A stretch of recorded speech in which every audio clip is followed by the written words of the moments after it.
ان کے علاوہ بھی اگر کوئی صفت آپ کو سنائی اور بتائی جائے تو آپ اس میں شک تو نہیں کریں گے؟ عجب رخ سے بات کہنا چاہ رہا ہوں بھیا، جتنا بھی آپ جانتے ہیں ظاہر سی بات ہے کہ اس کا حق معرفت کا کوئی ادا نہیں کر سکتا، یعنی جن صفتوں کا ہم نے نام بھی نہیں سنا، اس لیے کہ وہ 99 ناموں کی بات ہوتی ہے۔ دعائے جوشن کبیر پڑھتا کون ہے؟ یا پڑھتا ہے تو سمجھتا کون ہے؟ اس لیے کہ معرفت سے زیادہ وہاں تو دعا کی قبولیت کی فکر ہوتی ہے۔ لیکن میں آپ سے ایک عجیب سا اشارہ کر کے گزرنا چاہ رہا ہوں کہ ذکر علی پر زور کیوں دیا جاتا ہے؟ اس لیے دیا جاتا ہے کہ خدا کے مسئلے میں جن صفتوں کو نہیں سنتے وہ بھی ماننے کو تیار رہتے ہیں، اور علی کے معاملے میں سننے کے بعد بھی دل میں اترتی نہیں ہے بات۔ صلوات دیجئے محمد والے محمد پر۔ اللہم صلی علی محمد وآل محمد۔ شاہ کے دائرے میں جویا ہوا ہے تو، ماشاءاللہ، شاہ کے دائرے میں جویا ہوا ہے تو، قسمت کے ساتھ خود بھی تو سویا ہوا ہے۔ کیا بات ہے؟ اہلیہ دل میں اور تجھے بخشش کا شوق بھی، یا کس کے آلے خواب میں کھویا ہوا ہے؟ ماشاءاللہ ماشاءاللہ۔ دیکھیے میں یہاں پر بہت سنجیدہ ہوں اس وقت، اس لیے کہ پروپیگنڈوں کا اثر سب پر ہوتا ہے۔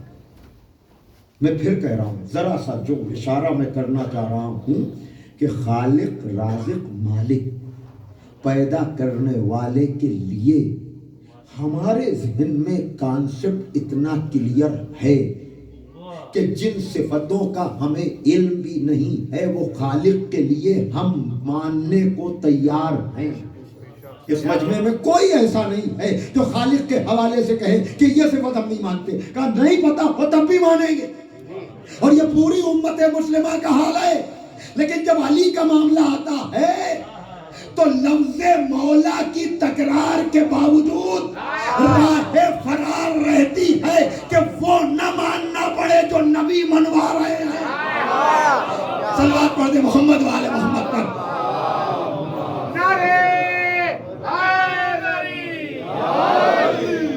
تو اب آپ بتائیں، جہاں ماننے کو نہ جاننے کے باوجود تیار ہیں، اس ذکر پر زور دینے کی زیادہ ضرورت ہے، یا جہاں لفظ مولا تک کو الٹ پھیر کر کے، اور وہی نہیں، انا مدینۃ العلم کی بات جب آتی ہے تو اس میں بھی یعنی کبھی نام کی بحث چھڑ جاتی ہے، کبھی صفت کی بحث چھڑ جاتی ہے، یعنی یہاں تک کہا گیا کہ ٹھیک ہے یہ حدیث تو ہے انا مدینۃ العلم، لیکن یہاں پر علی نام نہیں ہے، علی تو صفت ہے کہ میں شہر علم ہوں، اس کا دروازہ بلند ہے۔ سبحان اللہ سبحان اللہ۔ کہنا یہی چاہ رہا ہوں کہ بچ بچ کر بچا بچا کر چلنے والے اگر ایک ہی واقعہ ہوتا تو کتنی تعویل کرتے، کہ جس طرح سے تمہیں عمل کا موقع دیا ہے نا کہ اپنے عمل سے فیصلہ کر کے آؤ کہ جنتی ہو کے جہنمی، اسی طرح سے علی خلیفہ تھا، نور و ظہور میں شریک تھا، لیکن اتنے مرحلے بطور ثبوت اس لیے پیش کیے کہ کل یہ نہ کہہ سکو کہ ہمیں تو موقع ہی نہیں ملا۔ صلوات دیجئے محمد والے محمد پر۔ اللہم صلی علی محمد وآل محمد۔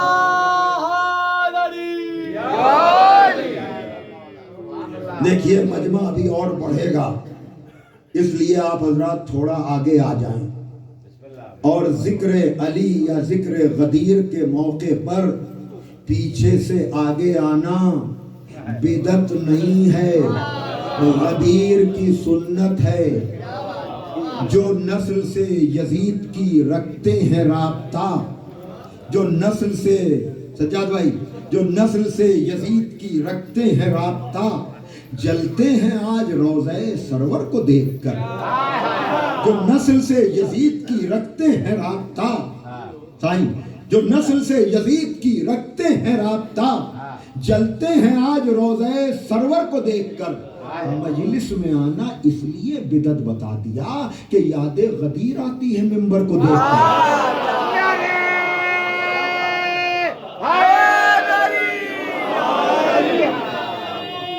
ماشاءاللہ۔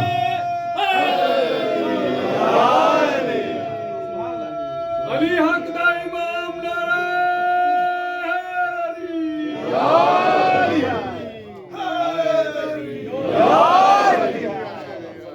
بھئی دیکھیے یہ بات بالکل آپ جا کر دیکھ لیجئے کہ علی نے اپنے کیے ہوئے وعدے کو پورا کیا کہ نہیں۔ اگر وعدے کو پورا کیا، کسی اور دلیل کی ضرورت نہیں، پڑھنے کو تو سب کچھ ہے اور اسلام پڑھا جائے گا تو وہ سبجیکٹ آپ کا اسلام ہو اور آپ کہیں کہ ہجرت نہ پڑھیے سب کچھ پڑھیے، بدر نہ پڑھیے سب کچھ پڑھیے، احد نہ پڑھیے سب کچھ پڑھیے، خیبر نہ پڑھیے سب کچھ پڑھیے، خندق نہ پڑھیے سب کچھ پڑھیے، ثقیفہ نہ پڑھیے سب کچھ پڑھیے، فدق نہ پڑھیے سب کچھ پڑھیے، تو سوال یہ پیدا ہوتا ہے اگر یہ چیپٹر سلیبس سے نکال دیے جائیں گے تو پھر اسلام میں بچے گا کیا؟ سوال یہ پیدا ہوتا ہے کہ آپ کیا پڑھوانا چاہتے ہیں؟ کیا اسلام بدل دیا جائے؟ اسلام کی تاریخ بدل دی جائے؟ اس لیے کہ چاہے بات ہو ہجرت کی تب بھی پر ہمیں نبی کو پروردگار عالم پروٹیکٹ کرنے کے لیے، حفاظت کرنے کے لیے، بچانے کے لیے کوئی اور بھی تو طریقہ استعمال کر سکتا تھا۔ یہ علی کو بستر پر لٹانے کی ضرورت کیا تھی؟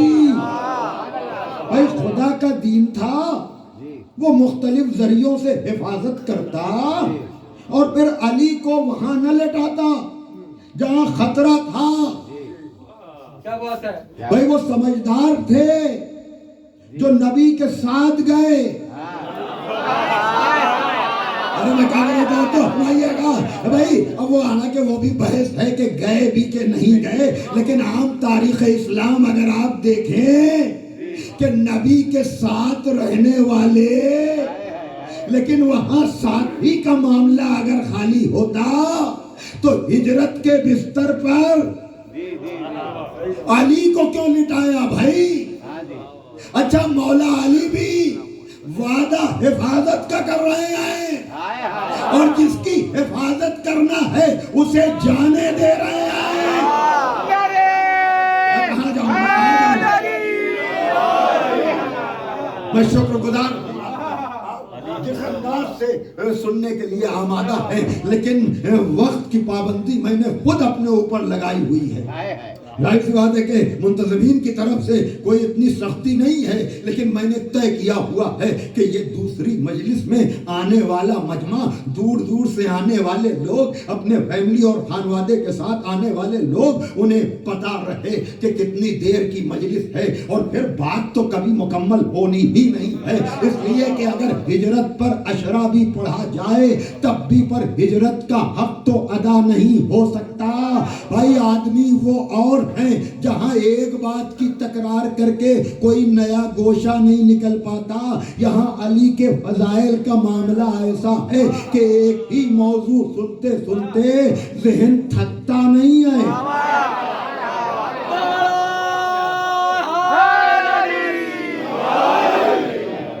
بھائی یہ سوچنے کی بات ہے کہ نہیں عزیزان محترم؟ اس لیے کہ حفاظت کا یہ کون سا طریقہ ہے کہ جس کی حفاظت کرنی ہے وہ کہیں اور جائے، اور جس کو حفاظت کرنی ہے وہ کہیں اور ہو؟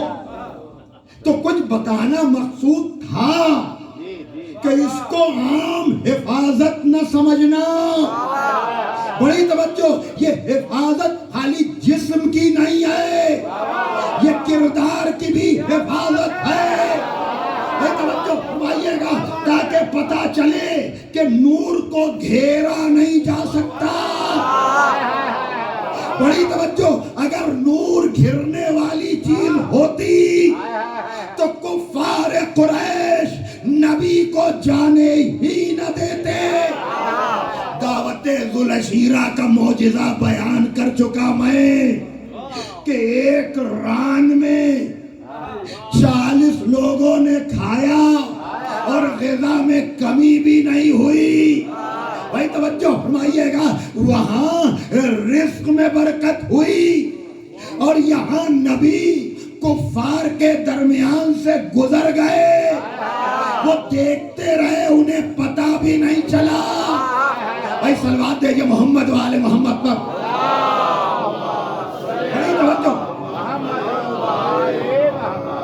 کہ نبی 40 لوگوں, اور یہ وہ تھے کہ جنہوں نے میٹنگ کی تھی کہ تنہا نہیں 40 قبیلے کے لوگ دشمنی کا اظہار کریں. اے علی علی کو نہ سمجھنے والوں, میں نے تو لا الہ الا اللہ سے گفتگو شروع کی ہے نا. محمد الرسول اللہ سے گزر کر علی ولی اللہ تک آپ کو لے کر آیا ہوں نا. میں نے کیا کہا؟ دعوت ذوالعشیرہ میں نبی کا ذاتی دعویٰ کچھ نہیں تھا, رسالت پروردگار کا مسئلہ تھا. جیسے ہی نبی نے اللہ کے ایک ہونے کا اعلان کیا ویسے ہی سارا مکہ نبی کا ہوا دشمن. نبی کی وجہ سے نہیں, نبی سے دشمنی ہوتی تو 40 برس کے اندر ہی مار دیتے. اصل دشمنی تو شروع وہاں سے ہوئی جب نبی نے کہا قولوا لا الہ الا اللہ تفلحوا. خدا دشمنی ہے نا نبی سے. اب ہر آدمی جیسا ہوتا ہے ویسے ہی دوسروں کو قیاس کرتے ہیں. جیسے ان کے خدا تھے, ان بدبختوں نے ویسا ہی خدا نبی کو بھی سمجھا. انہوں نے سوچا کہ ہمارے خدا تو ایسے ہیں کہ ہم کو اپنے اعتبار سے استعمال کرتے ہیں, تو نبی کا بھی خدا اسی طرح کا ہوگا اور یہ ہمارے خدا کے مقابلے پر لا رہے ہیں, چلو پتہ پوچھ کر کے اسے ختم کر دیا جائے. نبی سے پوچھا تو نبی نے کہا کہ تمہارا خدا نظر آتا ہے لیکن ہمارا خدا جسم و جسمانیات سے مبرہ ہے, اسے تم دیکھ ہی نہیں سکتے ہو, اسے تم چکھ ہی نہیں سکتے ہو. کہا اچھا ایسا خدا ہے محمد کا, تو خدا کو نہ مار پائیں گے تو جو پیغام الہی دے رہا ہے اسے ماریں گے. تو یہ جو نبی کے دشمن ہوئے ہیں, ارے میں آسان کر رہا ہوں عزیزان محترم, یہ اللہ کی وجہ سے ہوئے ہیں نا. اب انہوں نے کہا کہ محمد سے ایک قبیلے والا دشمنی نہ لے, 40 قبیلے والے مل کر کے ماریں. ننگی تلواریں نکلی. کس کی دشمنی میں؟ اللہ کی دشمنی میں. کس سے دشمنی نکالی جا رہی ہے؟ ارے بیٹھیے, بولیے بولیے. نبی سے نہ. اچھا نبی سے دشمنی نکالی جا رہی تھی خدا کی, اور نبی کو حکم ہو گیا کہ تم ہجرت کر جاؤ. کوئی توجہ فرمائیے گا. اے علی علی کے فلسفے کو نہ سمجھنے والوں, سلسلے کو بھی تو سمجھو کہ خدا دشمنی میں مارنے آئے نبی کو ہو گیا ہجرت کا حکم. بستر پر ملے علی تو علی دوہری دشمنی کا مرکز بنے نا. علی دوہری دشمنی کا مرکز بنے نا. ابھی خدا دشمنی نکالی جا رہی تھی نبی سے, نبی کو اللہ نے کرا دی ہجرت. بستر پر ملے علی تو علی دوہری دشمنی کا مرکز بنے. اب علی سے کفار و منافقین خدا دشمنی بھی نکالتے ہیں, نبی دشمنی بھی نکالتے ہیں, تو علی دوہری دشمنی کا مرکز تو بنے لیکن دوہرے ذکر کا مرکز نہ بنے.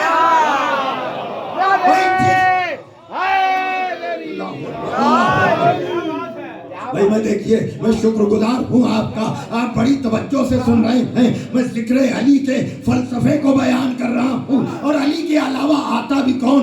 نصرت کا وعدہ تو علی نے کیا تھا نا، تو علی دوہری دشمنی کا مرکز بنے تو بھیا جیسا حملہ ہوتا ہے ویسا ہی جواب دیا جاتا ہے۔ جب دشمن خدا دشمنی بھی علی سے نکال رہا ہے، نبی دشمنی بھی علی سے نکال رہا ہے، تو سمجھداری کا تقاضا یہ ہے کہ ذکر علی پر اعتراض نہ کرو، بلکہ خدا دوستی کا اظہار بھی ذکر علی سے کرو، نبی دوستی کا اظہار بھی ذکر علی سے کرو۔ صلوات ہے کہ محمد والے محمد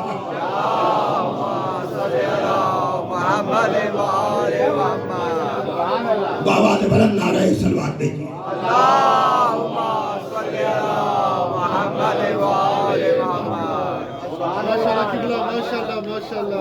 ہجرت میں پڑھنا چاہتا تھا لیکن اس کے لیے بڑا وقت چاہیے۔ خلاصہ یہ ہے کہ جس کی حفاظت کرنا اسے علی جانے دے رہے ہیں، اور محافظ اسی سے سمجھ لو کہ نہ نبی تم جیسا، نہ اس کا وسیع تم جیسا، ورنہ علی سوتے نہ، پیغمبر سے کہتے کہ یا رسول اللہ میں نے نصرت کا وعدہ کیا ہے، کہا یا علی بستر پہ سو جاؤ، کہا میرے سونے سے جان بچے گی، اس لیے کہ وعدہ میرا ہے نصرت کا، حکم پروردگار بالکل بجا، لیکن یا رسول اللہ تاریخ میں رقم کرائیے کہ میرے سونے سے جان بچی ہے، کسی کے رونے سے نہیں۔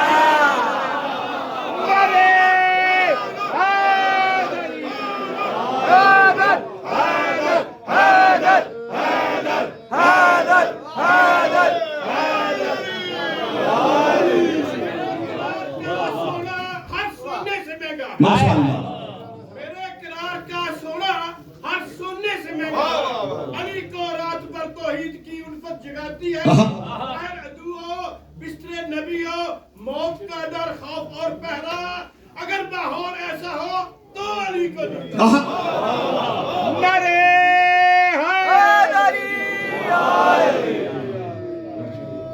ایک اور صلوات پڑھ دیں آپ ذرا محمد۔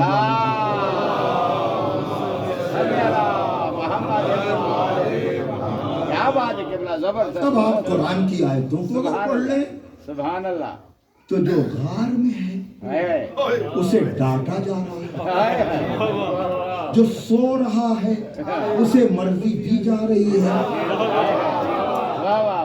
وقت ہے ہی نہیں میرے پاس کہ نثر میں اب کام لوں، سے کام لوں، اب سوائے اس کے کوئی چارہ ہی نہیں ہے کہ میں بالکل کٹ مارتے ہوئے یہ شعر پڑھوں کہ جاگنے والے کو محروم دو عالم رکھا، جاگنے والے کو محروم دو عالم رکھا، سونے والے سے کہا ساری خدائی تیری۔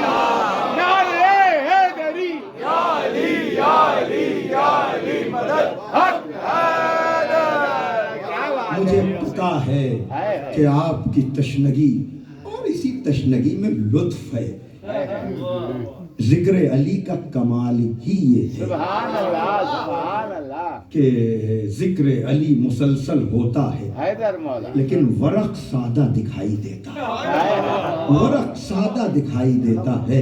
شاید پہلے بھی میں نے کہا ہے، لیکن ابن ابی الحدید معتزلی نے عجیب بات کہی مولا علی کے لیے کہ یا علی لوگ صفتوں کے پیچھے بھاگتے ہیں اور صفتیں آپ کے پیچھے بھاگتی ہیں۔ حیدر مولا، حیدر مولا، یا علی ہم تیرے غیر کی مدح کرتے ہیں تو وہ اس کی مذمت ہو جاتی ہے، تعریف نہیں ہوتی، اور یہی ہم دنیا والوں کو سمجھانا چاہتے ہیں کہ تعریف کسی کی بھی کرو لیکن کردار بھی تو دیکھ لو، کہیں ایسا نہ ہو کہ تم کر رہے ہو تعریف، ہو رہی ہو برائی۔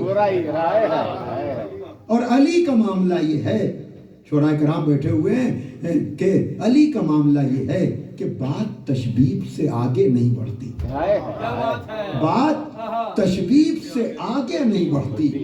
اس لیے اب میں گریز کے لیے یقیناً یہ اشعار میں نے اتنے پڑھے ہیں کہ بہت سے لوگوں کو یاد ہو چکے ہیں۔ علامہ عرفان حیدر آبادی مرحوم کی مجلس توفتاً میں نے دوستوں کی خدمت میں یہاں پیش کی تھی، لیکن وقت جب گزر جاتا ہے نا تو بہت سی چیزیں فراموش ہو جاتی ہیں، لیکن سب گواہی دیں گے۔ میں رب دینے جا رہا ہوں کہ اس حقیقت کی محمد سے گواہی لے لو، اس حقیقت کی کس سے؟ محمد سے گواہی لے لو کہ فکر کی آخری منزل کو علی کہتے ہیں۔ اس حقیقت کی کس سے؟ محمد سے گواہی لے لو کہ فکر کی آخری منزل۔ اچھا شعر ہے۔ علامہ عرفان حیدر آبادی مرحوم نے جب لکھنؤ میں پڑھا تھا تو یہاں سے زیادہ تعریف ہوئی تھی، لیکن سننے کے بعد آپ بھی متوجہ ہو جائیں گے کہ میں ربط کہاں سے دینے جا رہا ہوں، اور وہ یہ کہ جب تعریف ہو چکی تو کہا کہ اگر فکر کی آخری منزل پر بھی علی سمجھ میں آ جائے تو علی علی نہ رہے۔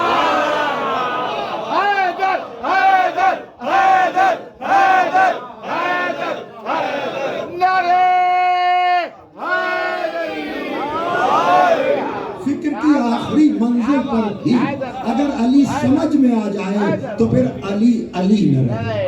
پھر انہوں نے 4 مصرے پڑھے کہ بحر دانش کے شناوری کو در کہتے ہیں، ادب ہند میں اس لفظ کو گر کہتے ہیں۔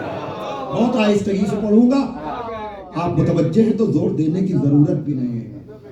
ادب ہند میں اس لفظ کو گر کہتے ہیں، فکر کی آخری منزل سے بھی بالا ہے علی، فکر کی آخری منزل سے بھی بالا ہے علی۔ ارے فکر کی آخری منزل کو تو ہر کہتے ہیں۔ ماشاءاللہ ماشاءاللہ، فکر کی آخری، اب یہاں سے ماشاءاللہ، اب یہاں سے اس حقیر فقیر سراپا تقصیر غلام جناب امیر کی خطابت شروع ہو رہی ہے کہ فکر کی آخری منزل جو حر ہیں یہ ضرورت شعری نہیں ہے، یہ کربلا کی تاریخ ہے کہ جو سب سے آخر میں لشکر حسین سے متصل ہوا وہ ہے فکر کی آخری منزل، جو سب سے آخر میں آ کر لشکر حسین سے جڑا وہ ہے فکر کی آخری منزل۔ تو جب حر فکر کی آخری منزل ہیں تو پھر سعید کیا ہوں گے، زہیر کیا ہوں گے، حبیب ابن مظاہر کیا ہوں گے؟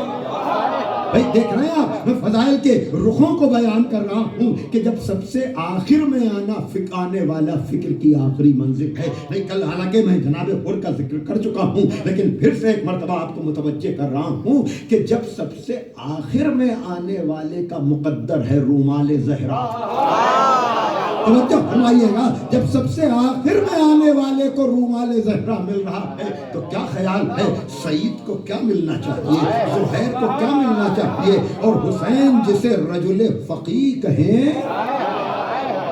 دیکھا آپ نے یہ سلسلہ اصحاب کا کل سے اس کا آغاز ہو چکا ہے۔ ہاں عزیزو، کربلا بار بار آپ جاتے ہیں، لیکن کبھی اس رخ سے بھی آپ کربلا کو سوچیں۔ اصحاب زیادہ تر گنج شہیدہ میں ہیں،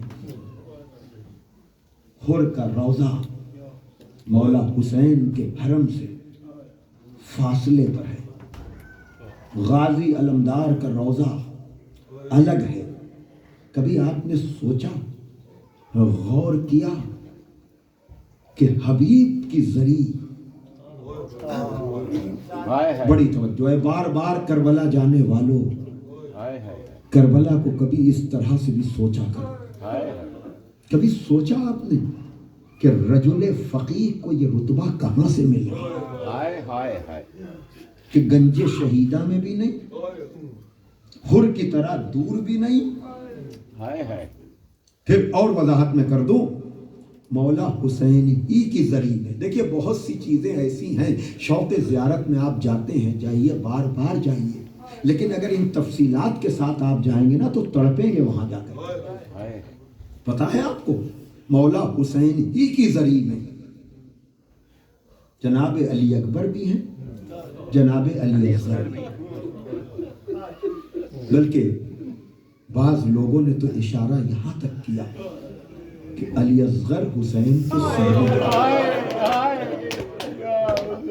جزاکم اللہ، کیا استقبال آپ نے کیا ہے. مائے رباب کی امانت. موقع ملے گا تو شام غریبہ میں یہ تفصیل سناؤں گا میں، لیکن حبیب اتنی کشش ہے حبیب کے کردار میں.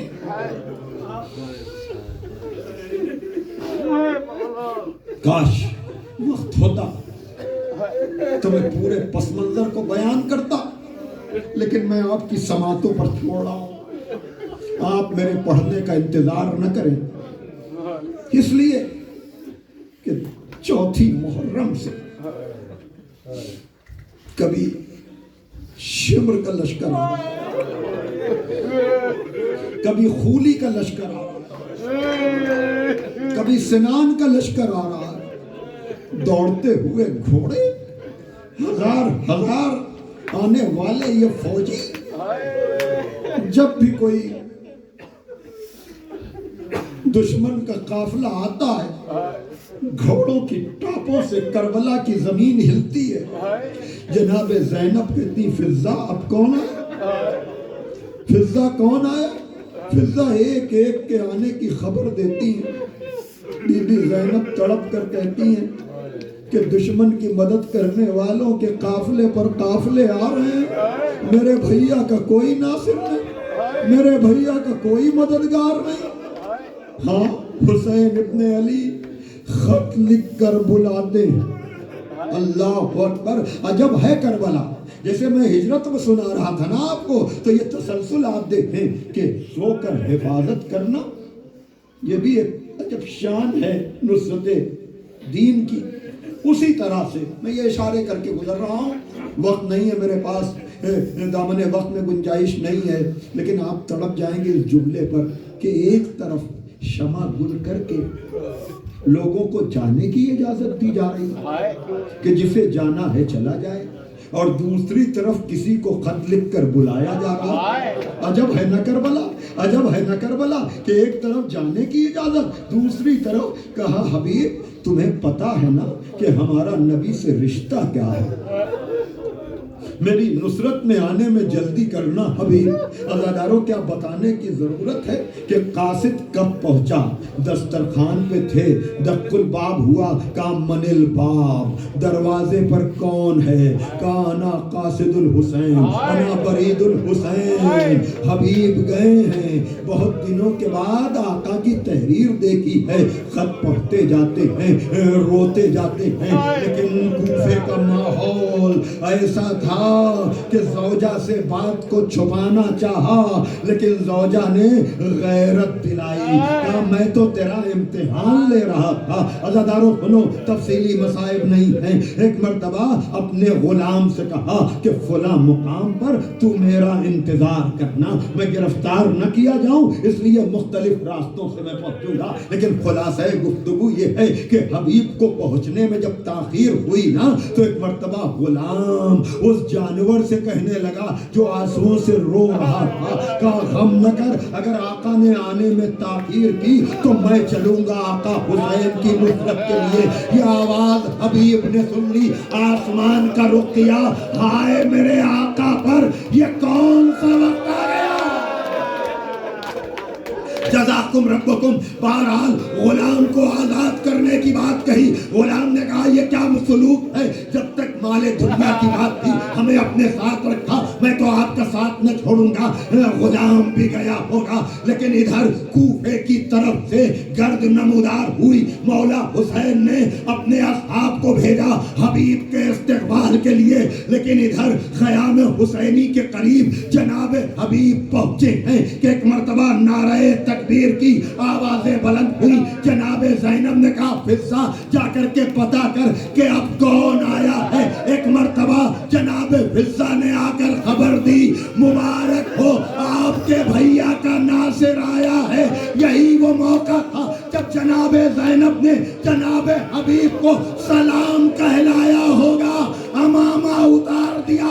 یہ وقت آ گیا کہ رسول زادیاں اور غلام کو سلام۔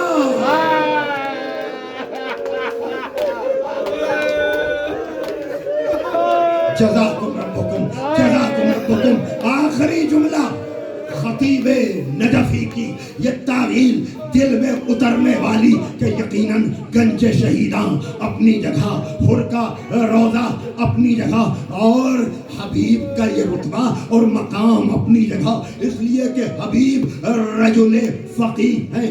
حبیب کی ڈیوٹی خواتین کے خیموں پہ لگائی گئی تھی، جیسے اس وقت دربان بنے ہوئے کھڑے تھے، آج بھی حبیب حسین سے اتنے ہی قریب ہیں۔ اس کا ثبوت یہ ہے کہ شب عاشور میں جب جناب زینب نے اپنے بھیا کو بلایا کہ اصحاب کا امتحان لے لیا، یہ آواز حبیب کے کانوں تک گئی، دوڑے ہوئے اصحاب کے خیمے میں گئے کہ تم مصروف عبادت ہو، وہاں علی کی بیٹی تمہارے بارے میں یہ گفتگو کر رہی ہے۔ سارے اصحاب آئے، کہنے لگے اگر اجازت ہو تو ابھی سروں کو قدموں پر ڈال دیں۔ میں کہوں گا اے شب عاشور میں جان دینے کی بات کرنے والوں، عصر عاشور ہوگا، تمہارا آقا آواز دے گا، یا ابطال الصفا، یا فرسان الحیدہ، اے میرے شیروں، اے میرے دلیروں، کوئی نہ ہوگا زہرا کا لال، بہن چند قدم کے فاصلے سے دیکھے گی نوکے نیزہ پر بھائی کا ساتھ۔ واہ حسینہ، واہ مظلومہ، ماتم حسین۔ یا حسین